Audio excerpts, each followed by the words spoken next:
o'tirishga qiynalish, yurishga qiynalish, oyoq qo'llaridagi quvvatsizlikka asosiy shikoyatlari shu bo'lgan.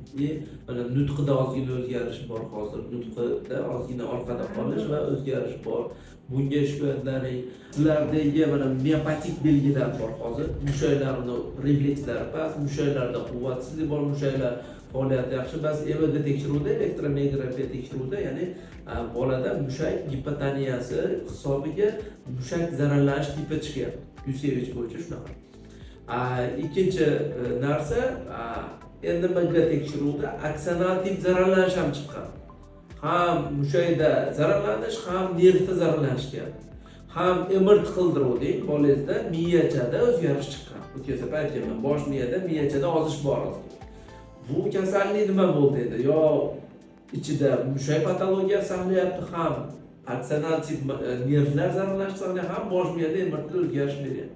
Bu kasallik uchun biz DNK diagnostika topshirdik siz bilan. Ya'ni tashxisda aniq yurish uchun, bolaga aniq tashxis qo'yish uchun, aniq davo chorasini ko'rish uchun va kelajakda sog'lom bola reja qilish maqsadida sizlarga DNK diagnostika qilindi. Biz o'sha taxminiy qilib ko'rgan tashxisimizga mos ravishda o'sha Mareyskiy sho'rgina degan sindrom chiqyapti. Bolada DNKda tasdiqlanyapti. Qarindosh bo'lgan nikohlarda uchrash ehtimolligi balandroq bo'ladi va ikkita o'xshash genda bir-biri bilan birlashish hisobidan nasliy genetik shunaqa olimda nomiga qo'yilgan sindrom kelib chiqyapti.